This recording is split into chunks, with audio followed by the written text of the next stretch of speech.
Sometimes fairy tales read like an episode of the Bachelor franchise gone horribly, horribly wrong. Today I'm sharing a Filipino legend with just such a plot. This is the tale of Fairy Maria Makiling, a woman who got her love, lost him, then got her revenge. Fucked up fairy tales with Liz. Dings! Welcome to the Bachelorette Laguna. I'm your storyteller, Liz Gotauco. We're standing outside our home here at the Villa Valenzuela, waiting to meet the lucky bachelors. But first, let's meet the lady of the hour, our Bachelorette Maria Makiling. Hi, I'm Maria. I'm a fairy from the Makiling Mountains. Yes, they are named after me, but I try not to let it go to my head. I'm infinity years old, I love dogs, and my measurements are perfect. Maria is legendary around these parts.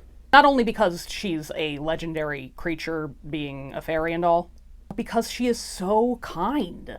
My 2 sons were sick, and I could not afford a doctor or medication. Maria offered me a bag of onions. Now, at first I didn't really get it, but by the following morning, the onions had turned into gold. She literally saved my family. I would marry her myself if I could, but don't tell my wife.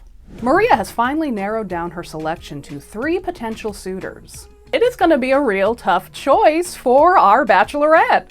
My name is Captain Gaspar. I'm a Spanish officer. I maintain order here in the colonies. I'm 47 years old. I am very punctual. And I am very, very rich. So rich. Richer than you could ever imagine. Imagine it right now. Imagine how rich I am. I'm richer than that. My name is Jose, and I'm what you might call an intellectual. I'm a doctoral student several times over.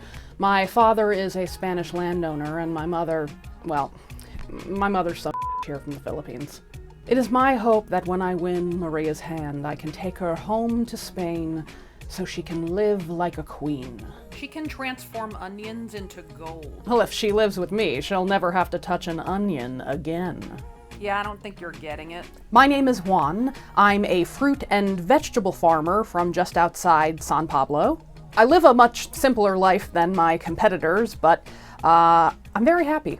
If Maria loves the natural beauty of this incredible land, if she seeks a partner who is devoted and loving, I think I would be a good husband for her. This guy's boring. Let's wrap up. I have 1 rose and 3 men before me. The producers have coached me to say that this was a difficult choice, but it wasn't. It wasn't. It wasn't difficult at all.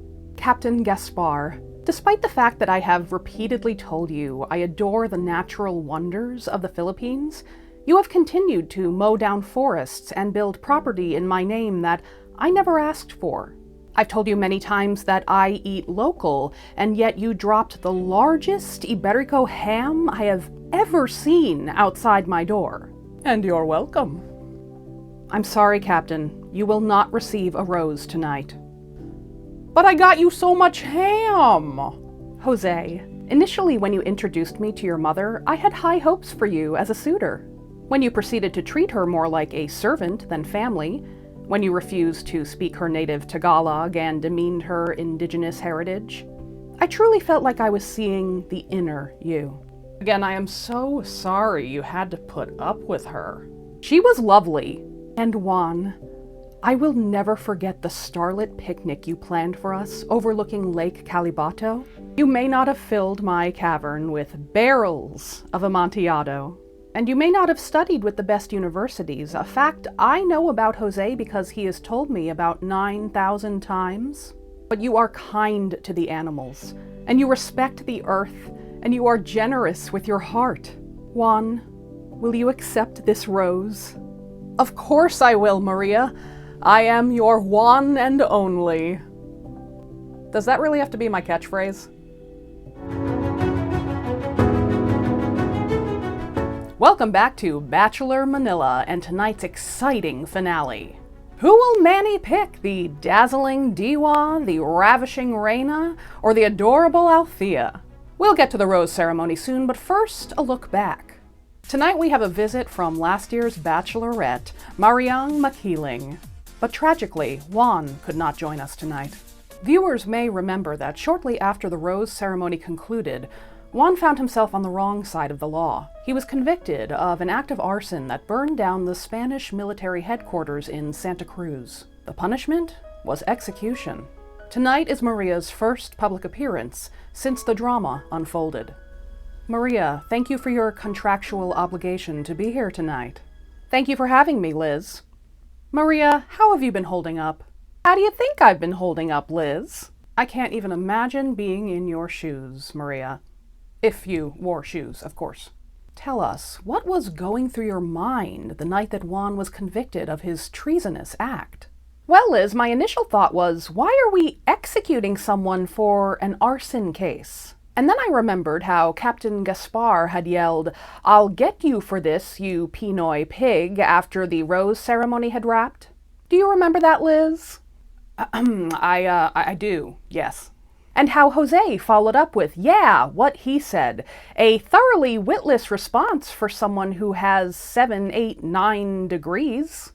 Well, then I learned that the day after the fire, the captain rounded up about a dozen Filipino suspects, and they were brutally tortured until they all pointed a finger at Juan. It is beyond clear that Juan was framed by the men I rejected. So I've been pretty f***ing steamed, Liz. Sounds like it. Maria, do you think you'll ever love again? No. Never?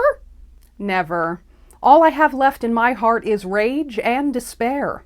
I really don't know what to say, Maria. And why should you, Liz? Well, any plans for the future, Maria? Yes, I have an upcoming project I am very excited about.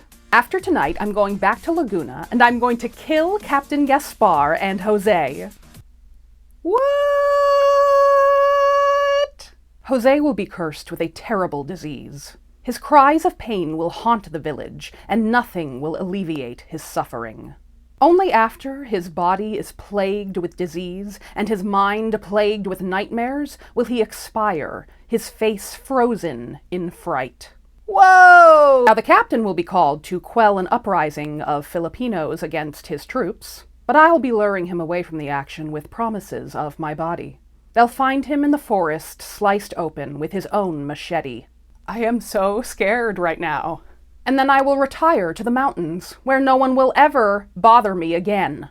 I'll ensure this by moaning my dead lover's name over and over, echoing through the ravines, rustling through the wind in the trees. No one will forget what happened to my love. I get that. Do you, Liz? Do you get that? So, any thoughts on who's gonna take home a rose at the end of tonight's Bachelor?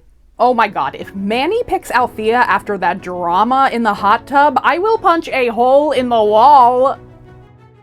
That was the legend of Maria Makiling, and my attempt to spoof a franchise I have never once watched a single episode from. How did I do?